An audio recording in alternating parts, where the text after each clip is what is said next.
ओम विघ्नेश्वराय वरदाय सुरप्रियाय लंबोदराय सकलाय जगद्दिताय नागायनाय स्तुतियज्ञ विभूषिताय गौरी सुताय गणनाथ नमो नमस्ते। नमस्कार, स्वागत है आपका आचार्य वाणी चैनल पर। मैं आचार्य डॉक्टर विक्रमादित्य आपका स्वागत करता हूं और आज का विषय हमारा है कि कर्क राशि वालों के लिए कैसा रहेगा जून का पहला भाग। देखिए, जून का पहला भाग बड़ा महत्वपूर्ण है। बृहस्पति महाराज लगातार चल रहे थे अस्त, वो होने जा रहे हैं उदय। शनि शुक्र राहु की और मंगल की चल रही थी युति और जून के पहले दिन ही वो होने जा रहा है परिवर्तन।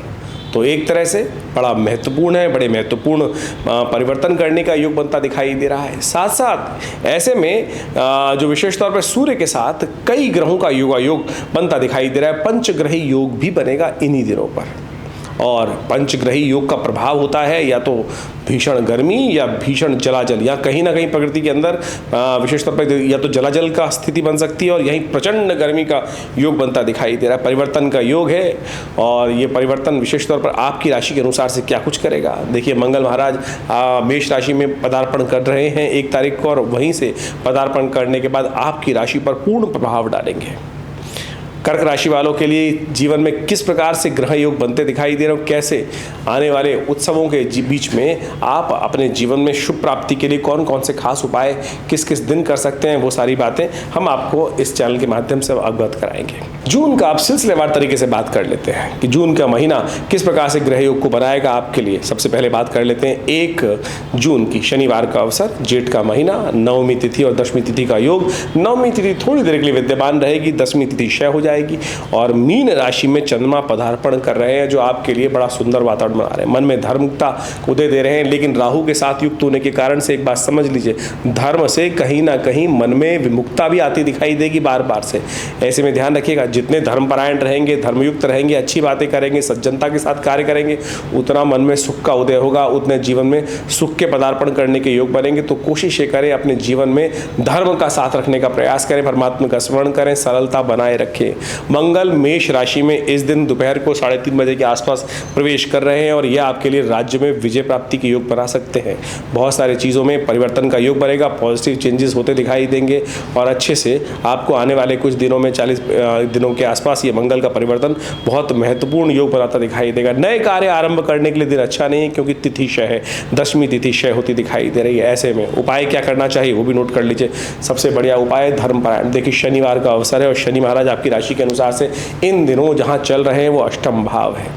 गहन चिंतन करते दिखाई दे रहे हैं, बहुत सारे शोधों में, बहुत सारे कुछ नई चीज़ों में मन दिमाग लगता दिखाई दे रहा है, लेकिन रिजल्ट्स लाने में दिक्कत होती दिखाई दे रही है। लेकिन मंगल का यहाँ पदार्पण कुछ ना कुछ लाभ करने के योग बना सकता है। शनि का उपाय बहुत ज़रूरी है।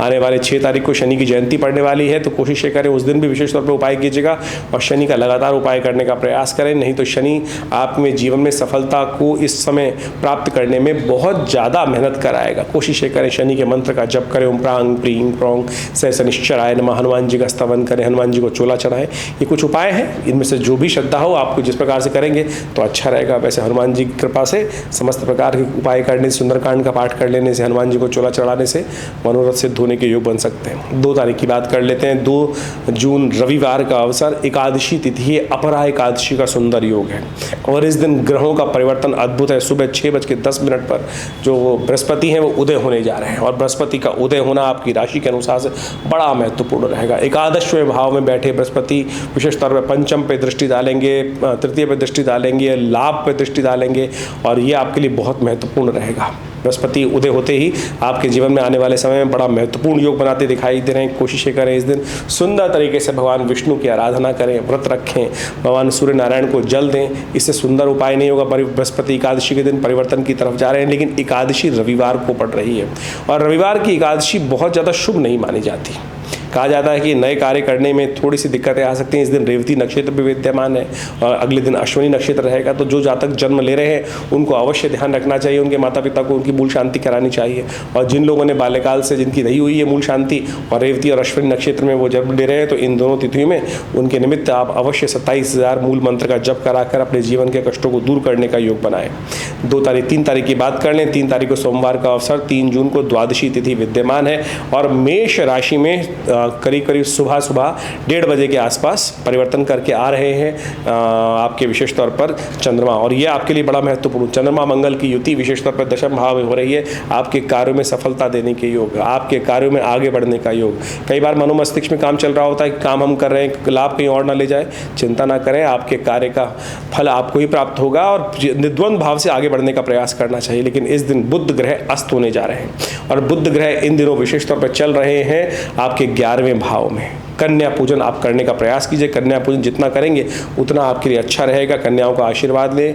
कन्याओं के निमित्त इन कुछ दिन यदि गौ पूजन भी करेंगे, गौ को ग्रास डालेंगे, तब भी अच्छा रहेगा। बहुत लोग एक बार प्रश्न करते हैं, जब हम गौ का उपाय बताते हैं तो बहुत सारे लोग विदेश से हमको लिख के भेजते हैं कि महाराज हमारे क्षेत्र में हम गौशाला नहीं देखते हैं। तो कोई बात नहीं भैया, आप जहाँ के बिलोंग करते हैं, बहुत सारी संस्थाएँ हैं जो गौ क्षेत्र में कार्य कर रही हैं, आप वहाँ अपना सहयोग भिजवा दीजिए और उसमें बहुत अद्भुत रूप से आपको भी रास्ता बन जाएगा। गौ क्षेत्र में आपके द्वारा किया गया धन जहाँ पे लगाएंगे उससे लाभ प्राप्ति के योग बने। खुद नहीं कर सकते हैं तो कराने के लिए लोगों को प्रेरित करें, उससे ही परिवर्तन का योग बनेगा। तो यानी जहाँ चाहा वहाँ राह बिल्कुल बन सकती है। ऐसा नहीं है कि उपाय कर ही नहीं सकते हैं, और बिल्कुल करने का रास्ता निकालेंगे तो निकल जाएगा रास्ता। 4 तारीख का दिन मंगलवार का अवसर, और ये मंगल बहुत विशेष है, बहुत अत्यधिक विशेष है। एक तो बड़ा मंगल है जो जेठ में पड़ रहा है, फिर भौम प्रदोष का योग भी बन गया, यानी त्रयोदशी इस दिन उदय तिथि के रूप में विद्यमान है और शाम तक विद्यमान रहेगी, रात्रि तक रहेगी। तो शाम का समय जो भौम प्रदोष का योग बना है, बुढ़वा मंगल है, और साथ साथ शिवरात्रि का पर्व भी पड़ रहा है, क्योंकि शाम के समय, रात्रि के समय चतुर्दशी भी आ जाएगी। तो ऐसे में मासिक शिवरात्रि का योग भी बन गया है। तो ये बड़ा सुंदर योग आपकी राशि के अनुसार से बन रहा है। मंगल पर इस वक्त शनि की दृष्टि पड़ रही है, और शनि की दृष्टि जहाँ पड़ती है वहाँ क्लैश हो जाता है, और मंगल पर शनि की दृष्टि पड़े तो भयावह अग्निकांड का योग बनता है। और विशेष तौर पे मंगल शुभ करने का योग बना रहे हैं, लेकिन शनि की दृष्टि होने के कारण से इस वक्त मंगल को आवश्यकता है कि थोड़ी शक्ति प्राप्त हो। कोशिश करें सुंदरकांड का पाठ करें। बुढ़वा मंगल अपने आप में बड़ा विशेष है, और ये दिन विशेष तौर पर बहुत ही शुभ परिवर्तन का योग बना रहा है। देश में भी महत्वपूर्ण योग बनते दिखाई दे रहे हैं, और आगे बढ़ने के योग जिस प्रकार से बनेंगे, सुंदर तरह से मनोरथ सिद्ध होने के योग बनेंगे। भारत के विकास में ये दिन अवश्य अद्भुत रहने वाला है। सुंदरकांड का पाठ हमने विवेकानंद योगाश्रम में रखा है इस दिन सुंदर पक्ष के अनुसार से, और आप सब सादर आमंत्रित हैं। इस बुढ़वा मंगल के दिन, भौम प्रदोष के दिन मंगल ग्रह शांति महायज्ञ का सुंदर कार्यक्रम हमने रखा है, और शनि ग्रह के दोषों को शमन करने के लिए दिन भी बड़ा प्रशस्त है। तो आप सब भी इस कार्यक्रम में सम्मिलित हो सकते हैं, जो शाम को रहेगा। विशेष तौर पर सुंदरकांड का पाठ रहेगा, हनुमान जी को चोला चढ़ेगा, सवामनी का भोग लगेगा।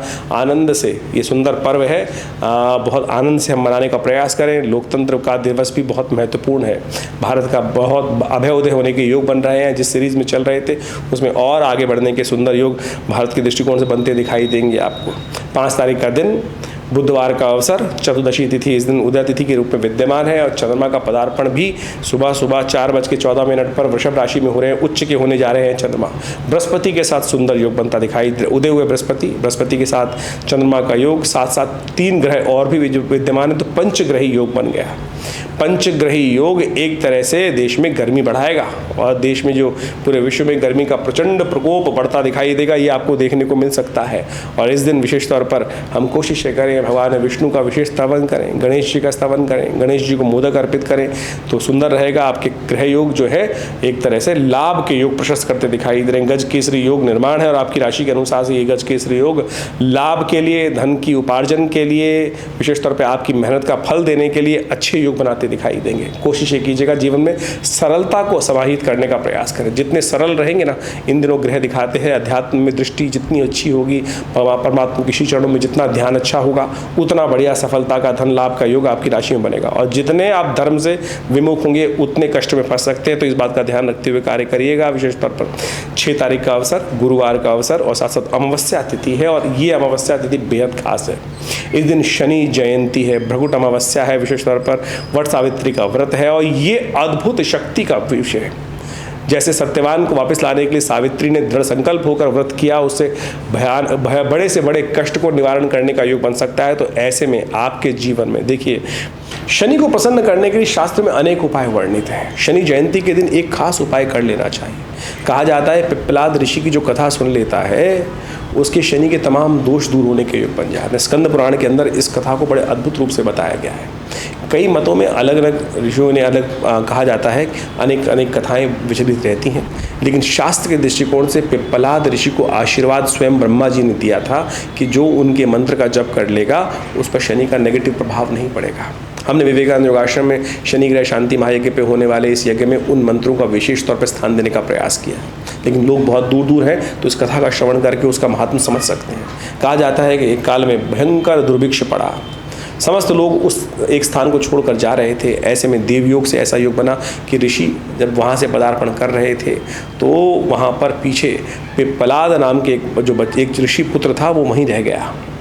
जब लोग विपदा के समय में पलायन करते हैं तो ऐसी स्थिति बन जाती है। तो कहा जाता है बालक बहुत छोटा था और वो एक पीपल के पेड़ के नीचे जीवन यापन करता हुआ किसी प्रकार से पीपल के जो वृक्ष के पत्ते थे, पीपल के पेड़ के जो फल थे, उन्हीं को खाकर जीवन यापन करता रहा। साधना होती रही, ध्यान होता रहा। धीरे ऋषि पुत्र था, ऋषि अंश थे, तो ये जीवन इस प्रकार से चलता रहा। कहा जाता है कि एक दिन वहाँ से एक ऋषि जा रहे थे, उन्होंने सुंदर तरीके से, कहा जाता है उनको आशीर्वाद भी प्राप्त हुआ संत महात्माओं का और साधना और बढ़िया चलती रही। लेकिन उस बालक ने विशेष तौर पर उन ऋषियों से प्रश्न किया कि हे महाराज, हमें बताएं कि मेरे जीवन में ये कष्ट क्यों आया, कि मेरी स्थिति ऐसी रही कि परिवार से भी दूर हो गया और इस पीपल के पेड़ के कोटर में रहकर मुझे अपना जीवन यापन करना पड़ा।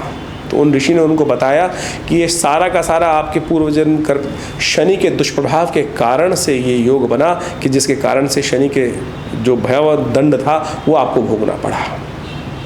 ऋषि को बड़ा क्रोध आया ऋषि पुत्र को, और उन्होंने आकाश मार्ग पे देखा और शनि महाराज वहीं से देखते ही उनकी दृष्टिपात होती हुई कहा जाता है कि उस धरा पर, उसी जगह उनके जहाँ पीपल का पेड़ था वहीं आकर जमीन पर गिरे और उन्हीं के कारण से उनके घुटनों में चोट लग गई। उस दिन से शनि की स्थिति जो पंगु हो गए, शनि कहा जाता है उस दिन शनि भी पंगु हो गया उस दिन से। जब शनि महाराज उस धरा पर आकर गिरे तो पृथ्वी जो संसार का जो चलन था वो दिक्कत में आ गया। ब्रह्मा स्वयं उपस्थित होते हैं वहाँ पर। कहा जाता है ऋषि को, कथा को हम छोटी करने का प्रयास कर रहे हैं, तो ब्रह्मा जी के आशीर्वाद से पिप्पलाद से प्रार्थना करके ये कहा गया कि हे ऋषि आप शांत हों, शनि जो देते हैं वो तो कर्म अनुसार प्रभाव देते हैं, लेकिन अब इनको क्षमा करें आप। तो कहा जाता है कि ब्रह्मा के आशीर्वाद से उस दिन ऐसा योग बना कि कहा गया कि जो आज के दिन इस जो शनि की जयंती के अवसर पर जो पिप्पलाद ऋषि का नाम लेगा, इस कथा का श्रवण करेगा, ओम पिप्पलादाय नमः इस मंत्र का जप करेगा, उस पर शनि अपना नेगेटिव प्रभाव नहीं दिखाएंगे। तो ये कथा का श्रवण कर कर जो इस मंत्र से भगवान को प्रसन्न करने के लिए, शनि के प्रसन्न के निमित्त शनि का आशीर्वाद है, भगवान ब्रह्मा का आशीर्वाद है, जो वहाँ पर एक यज्ञ भी देते हैं, तो पिप्पलादाय स्वाहा ओम पिप्पलादाय नमः इस मंत्र का एक माला जप कर लीजिए, आहुति दे दीजिए। कहा जाता है कि शनि के नेगेटिव प्रभाव को दूर करने के लिए अद्भुत है। तो यहाँ शास्त्रोक्त है, स्कंद पुराण की कथा है, भविष्य पुराण में भी इस प्रकार की कथा बताई गई है। तो आप अवश्य इन कथाओं को महत्व रूप समझकर, स्थिति का महत्व समझते हुए कार्य करने का प्रयास कीजिए। ये शास्त्र में वर्णित कथाएं हैं और इन सब के द्वारा शनि जयंती पर हमने भी विवेकानंद योगाश्रम में बड़ा कार्यक्रम रखा है। आप अवश्य इसमें सम्मिलित होकर, यज्ञ में सम्मिलित होकर हनुमान चालीसा के 100 पाठ रहेंगे। हमने विभिन्न प्रकार से शास्त्रोक्त विधि के अनुसार से समस्त विधियाँ बनाई हैं। जैसे शास्त्र का हनुमान चालीसा का जो पाठ कहा गया है कि शनि का आशीर्वाद स्वयं हनुमान जी को मिला था, जो विशेष तौर पर जब उन्होंने लंका का दहन किया था, तो ये भी शास्त्रोक्त है। लेकिन आज संसार विचित्र विडंबना में फंस गया है। कोई तेल चढ़ाया जा रहा है, कोई कुछ और उपाय किया जा रहा है, कोई नगी पहने जा रहा है। तो इन सब विचित्र स्थितियों से हटो, सीधे साधे उपाय शास्त्रोक्त विधि के अनुसार से करो। देखिए शनि भी प्रसन्न होंगे और आपको कष्ट से निवृत्ति का योग भी बनेगा। तो स्थिति का लाभ अवश्य लेने का प्रयास कीजिए। 7 तारीख का अवसर शुक्रवार का दिन, प्रतिपदा तिथि है, जेठ के मास के शुक्ल पक्ष का आरंभ हो रहा है और चंद्रमा भी परिवर्तित होकर विशेष तौर पर इस दिन जा रहे हैं मिथुन राशि पर। और मिथुन राशि में चंद्रमा का पदार्पण विशेष तौर पर आपके लिए थोड़ी सी स्थिति को विकट कर सकता है, थोड़ा सा मनोभाव में एंजाइटी बढ़ा सकता है, अननेसेसरी खर्चे बढ़ाने के योग बनते दिखाई दे रहे हैं। एक उपाय बता रहे हैं आपको, सुबह सुबह भगवान सूर्य का दर्शन करते हुए एक पीला फूल लेकर, कनेर का कर्मवीर व्रत कहा जाता है इस दिन करने से, कर्म जो कनेर का वृक्ष का पीला फूल है उसको भगवान को अर्पित करने से थोड़ा तांबे का लोटा ले, उसमें सिंदूर हल्का सा रोली डाल दीजिए और फिर एक कनेर का पुष्प डालकर ओम घृणी सूर्य आदित्याय नमः, ओम अहे सूर्य सहस्त्रांशो तेजो राशि जगतपते अनुकंपय माम भक्त्या ग्रहणार्घम दिवाकरम, इस मंत्र का उच्चारण करते हुए, सूर्य का दर्शन करते हुए, भगवान सूर्य को नमन करते हुए अवश्य दीजिए जल। ये परिवर्तन का योग बनाएगा और आपके अंदर जो एग्रेसिवनेस है उसको भी शांत करने का प्रयास करेगा। संतान के लिए थोड़ा ग्रह भारी चल रहे हैं इन दिनों, विशेष तौर पर ये उपाय करने से वहाँ भी लाभ प्राप्ति के योग बन सकते हैं। 8 तारीख का दिन शनिवार का अवसर द्वितीया तिथि उदया तिथि के रूप में विद्यमान है और इस दिन ग्रह नक्षत्रों के दृष्टिकोण से आपकी राशि को यदि हम समझने का प्रयास करें तो थोड़ी सफलता में बाधा दिखाई देती है। अननेसेसरी खर्चे थोड़े बढ़ते दिखाई दे रहे हैं, थोड़ा सा खर्चों पर लगाम लगाने की ज़रूरत है, इस बात का ध्यान रखते हुए कार्य करें। देखिए शनिवार का अवसर वैसे ही चल रहा है और शनि आपकी राशि के अनुसार से इस वक्त थोड़े से आपके कार्यों में विघ्न उपस्थित करते दिखाई दे रहे हैं। कोशिश करें शनि के निमित्त एक पीपल के पेड़ के पास जाकर एक दिया प्रज्वलित कर उसकी 7 प्रदक्षिणा लगा लीजिए, एक काले रंग का धागा कला वहाँ उनको पीपल को बांध दीजिए। इससे भगवान विष्णु की कृपा से आपके कष्ट दूर होंगे और कल्याण का योग प्रशस्त हो सकता है। 9 तारीख का अवसर रविवार का दिन है, तृतीया तिथि इस दिन विद्यमान है और कर्क राशि में विशेष तौर पर चंद्रमा पदार्पण करेंगे दोपहर के समय और ये महत्वपूर्ण परिवर्तन करेगा। सुबह थोड़ी भारी दिखाई देती है लेकिन जैसे जैसे चंद्रमा का परिवर्तन का योग बनेगा दोपहर को 2 बज के करीब 10 मिनट के बाद फिर आपके लिए नई शक्ति का संचार करने का योग बनता दिखाई दे रहा है। सूर्य का परिवर्तन विशेषतः रविवार का दिवस आपके लिए नई ऊर्जा शक्ति देने के योग बना सकता है। नमक का दान करना, सूर्य का मंत्र का जप करना, गायत्री का जप करना ये आपके लिए अच्छा रहेगा। और विवेकानंद योगाश्रम में तो हर रविवार को विशेष यज्ञ में आप सब लोग सादर स्वयं उपस्थित हो सकते हैं। यहाँ विशेष तौर पर हर रविवार को सामूहिक एक यज्ञ का कार्यक्रम रहता है और उसमें सब लोग विशेष तौर पर सादर उसमें आ सकते हैं और गायत्री का यज्ञ भी उसमें रहता है, सूर्य के मंत्र का जप भी रहता है, महामृत्युंजय इत्यादि समस्त मंत्रों का जप होता है। आप वहाँ आएंगे और यज्ञ में बैठेंगे, भंडारे का प्रसाद भगवती का दर्शन करके लेंगे तो समस्त मनोरथ सिद्ध होने के योग बनेंगे। 10 तारीख की बात कर लेते हैं। 10 तारीख को सोमवार का अवसर चतुर्थी तिथि विद्यमान है और इस दिन भद्रा सुबह से विद्यमान रहेगी, सुबह से लेकर करीब दोपहर को 4:30 बजे तक। नए कार्यों को आरंभ करने से, हाथ में प्रोजेक्ट लेने से आपको बचने का प्रयास करना चाहिए। ग्रहगण दृष्टिकोण से इस प्रकार को दिखाते हैं। कष्टों को दूर करने के लिए भगवान गणेश का स्तवन करें। भगवान शिव पार्वती गणेश जी का स्तवन करने से आपके कष्ट दूर होंगे। सुबह सुबह शिव का ध्यान करते हुए उन्हें थोड़ा सा जल अर्पित करें, थोड़ा सा उनका पूजन करें, ये आपके लिए बहुत सुंदर योग बनाएगा। ग्रहों का परिवर्तन का योग जिस प्रकार से आपके लिए बन रहा है वो बहुत विशेष है, इनको समझते हुए कार्य करेंगे तो बहुत सुंदर रहेगा। ज्योतिष विज्ञान के अंतर्गत फलित ज्योतिष को समझने के लिए 2 प्रकार से ज्योतिष की गणनाएं की जाती हैं। गणनाओं का फलित जिस प्रकार से एक तो गोचर के दृष्टिकोण से किया जाता है, जिसके साथ हम आपके साथ लगातार जुड़े रहते हैं कि यानी आज के ग्रह योग आपकी राशि के अनुसार से चंद्रमा जहां आपका विराजमान है वहां के दृष्टिकोण से देखते हुए आज जो गोचर में ग्रह परिवर्तित हो रहे हैं वो क्या प्रभाव उत्पन्न कर रहे हैं। इसके साथ साथ मूल जन्म पत्रिका भी बहुत इंपॉर्टेंट विषय है। मूल जन्म पत्री में कौन सी दशाएं चल रही हैं, कौन सी अंतर दशाएं चल रही हैं, किस प्रकार से ग्रहों का योगायोग बना है, नवांश इत्यादि में ग्रहों की स्थिति क्या है, हर व्यक्ति के अनुसार से। देखिए गोचर के दृष्टिकोण से जब हम राशि के हिसाब से फलित करने का प्रयास करते हैं तो एक जनरल कैटेगरी के हिसाब से हम बता सकते हैं, समझ सकते हैं कि किस प्रकार के ग्रह योग है। अब व्यक्ति जिस पायदान पर बैठा है, आप समझें कि पहली मंजिल पे, दूसरी मंजिल पे, 100वीं मंजिल पर, पहली सीढ़ी पर है, 10वीं सीढ़ी पर है या भूतल ग्रह के मतलब जमीन के अंदर दब फंसा पड़ा है, उन सब ग्रह स्थिति को समझते हुए वो मूल जन्मपत्री से पता चलेगा कि स्थिति क्या है व्यक्ति की। और फिर गोचर में ग्रह का परिवर्तन क्या हो रहा है, किस प्रकार से परिवर्तन का योग बन रहा है, उन सब चीज़ों की गणनाएं हम आपके समक्ष उपस्थित करते हैं। और जन्मपत्री को समझने के लिए एक गहन अध्ययन की आवश्यकता होती है। मूल जन्मपत्री को समझकर फिर गोचर की ग्रह दृष्टि को देखकर यदि गणनाओं को समझने का हम प्रयास करेंगे तो बहुत अद्भुत प्रकार से ग्रह योगों को हम समझ सकते हैं और उनके अनुसार से परिवर्तन का योग आपके लिए कैसा रहेगा वो सब बातें समझ में आ सकती हैं। तो आप सब जन्मपत्री को, ग्रह योग को जो हम आपको समझाते हैं गोचर के दृष्टिकोण से, उन सबको समझकर अपने जीवन में आने वाले समय को मूल रूप से समझने का प्रयास कीजिए। ग्रह योग क्या किस प्रकार से खेल कर रहे हैं और हमारी ज्योतिष गणनाओं के माध्यम से हम इस समय में जब आपके साथ रहते हैं तो हम वास्तविक तौर पर पौराणिक कथाओं के माध्यम से, पौराणिक योगों के माध्यम से, जो विशेष तौर पर पंचांग के अंदर हर रोज़ लिखी होती है कि आज कौन सा उत्सव है, किस प्रकार का वार है, कौन सा नक्षत्र है, उसके अनुसार से कौन सा उपयोग, जो शास्त्र के अंदर जो उपाय इत्यादि वर्णित हैं, कथाओं के माध्यम से वर्णित हैं, वो हम इस फलित के अंदर जोड़ने का प्रयास करते हैं। ज्योतिषीय दृष्टिकोण से, कर्मकांड के दृष्टिकोण से उन कथाओं को साथ जोड़कर, उन उत्सवों को साथ जोड़कर यदि उपाय करेंगे तो वास्तविक तौर पर उनसे कल्याण का मार्ग ही प्रशस्त होगा। आज ज्योतिष विज्ञान के माध्यम से बहुत सारे लोग केवल टोटकों में फंस जाते हैं और ये कैसा कर लो। देखिए, ज्योतिष के अंदर यदि पंचांग को आप देखेंगे ना तो वहाँ हर रोज़ नए उत्सव वर्णित हैं और उन उत्सवों के पीछे कथाएं भी वर्णित शास्त्रों में, पौराणिक कथाओं के अंदर आती हैं। उन सबको समझेंगे तो आप देखिएगा हमारे इस कार्यक्रम में हम उन्हीं पौराणिक कथाओं को ही जोड़ते हुए, उन पौराणिक मतों को जोड़ते हुए, उन पौराणिक उत्सवों को जोड़ते हुए, समझते हुए उन उत्सवों को आपके साथ वर्णित करने का प्रयास करते हैं। और यदि उन उपायों को आप करेंगे तो हमें विश्वास है, हमने देखा है कि अद्भुत रूप से कल्याण का मार्ग प्रशस्त होता है, कष्ट दूर होते हैं। पौराणिक कथाएं जो हैं बड़ी महत्वपूर्ण हैं और पंचांग ने उनको बहुत बढ़िया तरीके से समझाने का प्रयास किया है। तो हम उन सबके माध्यम से आपको आपके समय के अनुसार से उन सब उपायों को जो बताते हैं अवश्य करिए। देखिए, परिवर्तन का योग अद्भुत बनता है। शास्त्र कहता है, एक घड़ी आधी से पुनियाद, तुलसी संगत साथ की, हरे कोट अपराध। तो कोशिश ये करें, इन उपायों को जीवन में स्थान देने का प्रयास करें।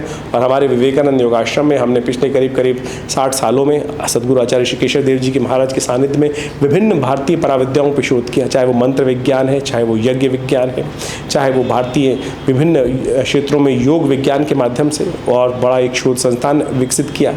यहाँ पिछले करीब हमारे आश्रम पे 60 सालों से नित्य 8 घंटे यज्ञ होता है। विभिन्न मंत्रों पे हमने शोध करके देखा है। बहुत सारे लोग ऐसे आए कि जिनके जीवन में शारीरिक कष्ट अद्भुत रूप से था।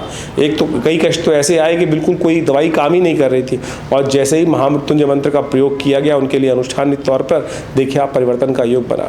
विभिन्न ग्रह योग ऐसे थे कि विकट परिस्थिति में थे, केस पे केस, कोर्ट में जमानत भी नहीं हो रही थी, लेकिन ऐसे में दुर्गा शमनी का, सुंदर भगवती दुर्गा का प्रयोग किया गया और उन केसों के माध्यम से उनके जीवन में कष्ट के दूर पड़े। शत्रु लगातार परेशान कर रहे थे। ये सब वास्तविक तौर पर शास्त्र में जो वर्णित कथाएं हैं उनको भी हम समझिए। बगलामुखी जी का प्रयोग बड़ा दिव्य है और कहा जाता है कि मुकदमे इत्यादि विजय में शत्रुओं पर विजय प्राप्त करने के लिए वो अद्भुत रूप से कार्य करता है। हमने हजारों बार करके देखे ये सारे प्रयोग, बिल्कुल प्रत्यक्ष रूप से काम करते हैं। श्रद्धा के साथ, विश्वास के साथ इन सब चीज़ों को किया जाए तो जीवन में कष्ट दूर होने के योग अद्भुत रूप से बन सकते हैं। तो विभिन्न उत्सव जो समय समय पर आते हैं हम आपको अवगत कराते रहते हैं, उन मंत्रों को साथ भी आपको जोड़ने का प्रयास करते हैं। हमारे आश्रम में जैसा नित्य हमने कहा आपको कि नित्य 8 घंटे यज्ञ होता है। माँ भगवती का सुंदर शिवविग्रह विराजमान है जो 1947 में मुल्तान से आया, और आज उनके ही सानिध्य में चमत्कारिक मंत्रों का यज्ञ जब करते हैं तो उनके कार्यों की, मनोकामनाओं की फलीभूति होने में हम बहुत अद्भुत प्रकार से देखा गया है, प्रयोगों करके देखा गया है कि वो फलीभूत होते हैं, चमत्कार उपस्थित होता है। तो आप नित्यप्रति आश्रम में होने वाले यज्ञों में हर रविवार को पधार कर उसमें सम्मिलित हो सकते हैं। विभिन्न कार्यक्रम समय समय पर होते रहते हैं, उनको अवगत आपको कराते रहते हैं। हॉस्पिटल इत्यादि में बहुत सारे कार्य चलते हैं। विवेकानंद योग नेचुरोपैथी आयुर्वेदिक हॉस्पिटल जो चल रहा है, गौशाला की चल रही है, साथ साथ विभिन्न भंडारे चलते रहते हैं समय समय पर। आप सब भी उन सब कार्यक्रमों में आश्रम के साथ जुड़ सकते हैं। आपका स्वागत है। धन्यवाद।